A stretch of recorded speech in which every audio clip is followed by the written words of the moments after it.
வந்ததுன்னு சொன்னால் சின்ன பகுதியாக இருந்த காலங்களில் தகரை செடிகள் கூடுதலாக இருந்ததால் தகரை செடி இப்போ நம்ம வட்டார வழக்கில் சொல்றோம்னா தவறப்பத்தை அந்த தகரை செடிகள் கூட இருந்ததால அந்த தகரையை வெட்டி அந்த ஆத்தை கொண்டு போனதால தகர வெட்டுவான். அதுல உண்மையான பேர் தகரப்பத்தைன்னு சொல்லுவாங்க. தகரப்பத்தை இதுல தகரப்பத்தை மட்டும் நிறைய செடிகள் இருந்துச்சு. ஆனா கூடுதலாக தகர செடி தான் இதுல இருந்துருச்சு. ஆனா அதை வெட்டி தான் இந்த வானை கொண்டு போயிருக்காங்க. அதெல்லாம் தகரை வெட்டுவான் என்று சொல்லி இதுக்கு பேர் வந்தது. ஆனா ஆரம்பத்துல இந்த பாலம் இதுக்கு இருந்துச்சல. இப்போ இந்த பாலம் வந்து சும்மா இப்போ ஒரு 10 வருஷத்துக்குள்ளதான் இதை தயாரிச்சிருக்காங்க. அதுக்கு முதல்ல இதில் வந்து இதை சொல்கிறேன்னு சொன்னால் இது எங்கேருந்து வருகிறதுன்னு சொன்ன அந்த தண்ணி கடவான குளம். நான் இதுக்கு பிறகு நான் அதை தெளிவாக சொல்கிறேன். அதுக்கு முதல்ல இதை பார்ப்போம். இந்த ஆறு வந்து எங்களுடைய காக்காமனை பகுதியில் உள்வாகின்ற அந்த தம்பலாகமக்குடா என்று சொல்வார்கள். இந்த பகுதியில் தான் காக்காமனை இருக்கிறது. தம்பலாகமக்குடா என்று சொல்வார்கள். அந்த பகுதியில் அமைத்து சங்கமிக்கிறது. அடுப்பு கதவு போடுவதற்கு முன்பு வெறும் உப்பு தண்ணியாக தான் இது இருந்தது.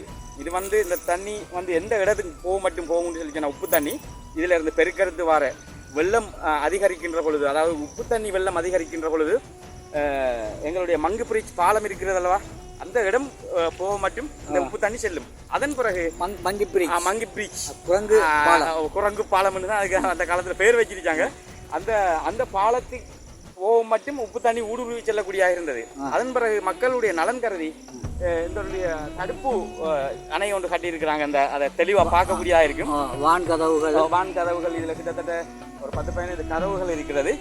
வான்கதவுன்றதை விட வான்கதவுன்றது குளத்தோட அன்பி திரிக்கணும். இது வந்து வான்கதவுன்றது தடுப்பு சுவர் ஆரம்பிச்சு அதுக்கு தயார் செஞ்சிருக்காங்க.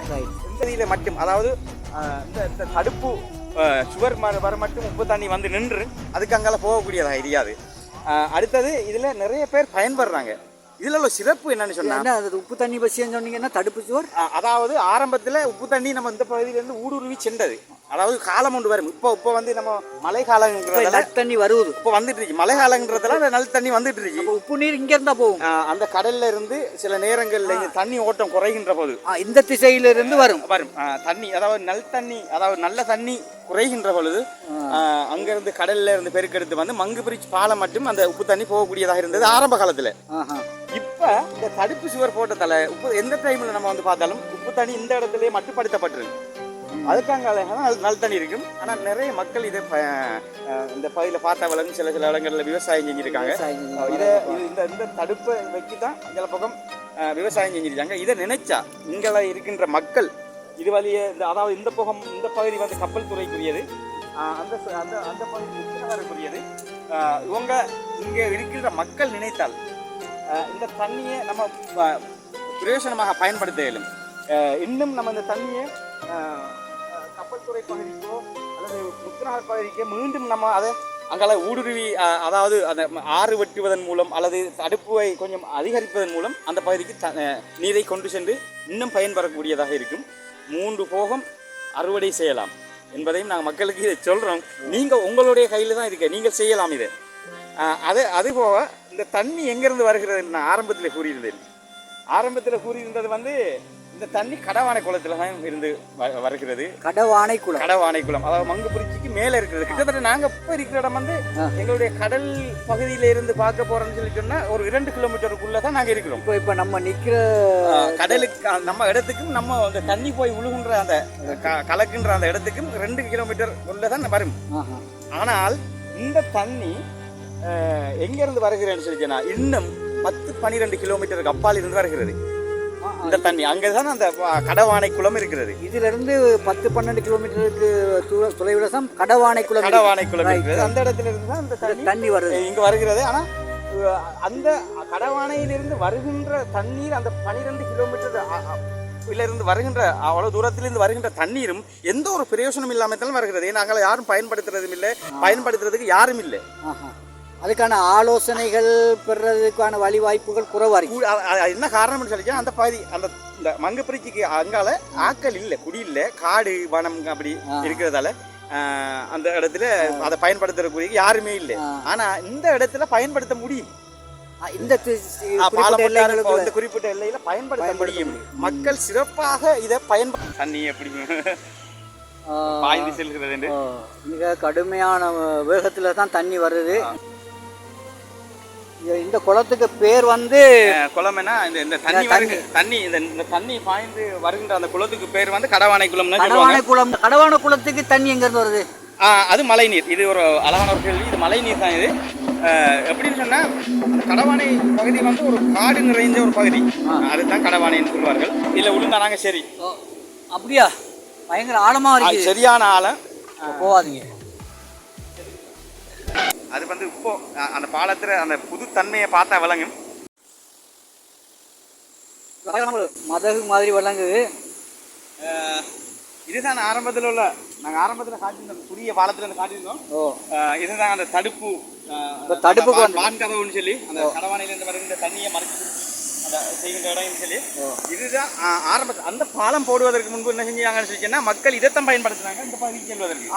நான் யோசிச்சேன் இந்த பாலத்துக்கு முதல் எதை பயன்படுத்தினாங்க அப்படின்னு. ஆரம்பத்தில் இதைத்தான் பயன்படுத்தினாங்க. இதுவும் கிட்டத்தட்ட இது கட்டி இப்போ ஒரு கட்டி ஒரு 25-30 வருடங்கள் இருக்குன்னு நினைக்கிறேன்.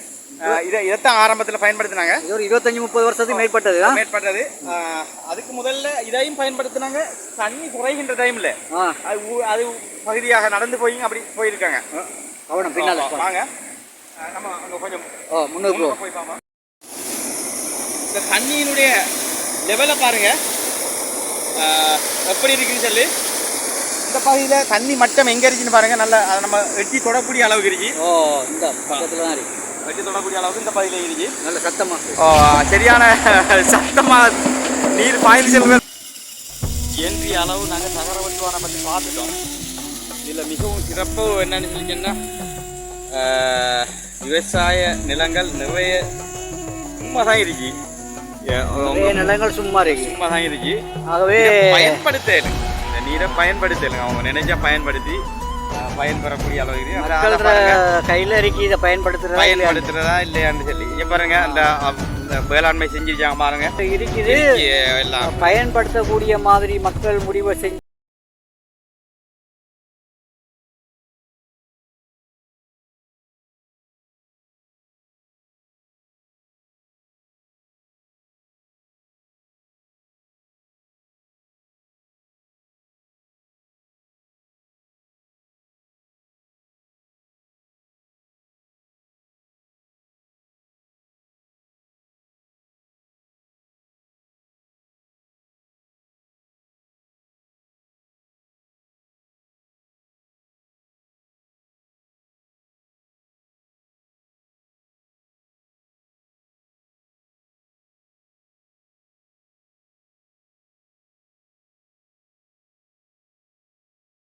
கண்டிருந்தாலும் இதுல பேர் தான் தகர வெட்டுவான்னு சொல்லி நிறைய பேர் உணர்வாங்க.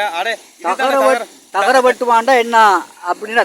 அதாவது நான் கூட நினைச்சேன் தகரம் அதை வெட்டினாங்களோ அப்படின்னு. இதே மாதிரி ஒரு வெட்டுவானை நாங்க பார்க்க போறோம் அடுத்தது. இப்ப என்னன்னு சொன்னா எங்களுடைய யூடியூப் நேயர்களுக்கு மிக முக்கியமாக சொல்லக்கூடிய விஷயம் என்னன்னு சொன்னா, நீங்க முழுமையான வீடியோ பார்க்கணும்னு சொன்னா அந்த லிங்கை நீங்க பார்த்து நீங்க எங்களை யூடியூப் பக்கம் வந்து ஷேர் பண்ணுங்க, லைக் பண்ணுங்க.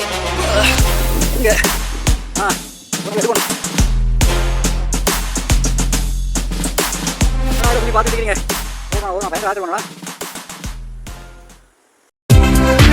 Welcome to our channel, Nati Television from Sri Lanka.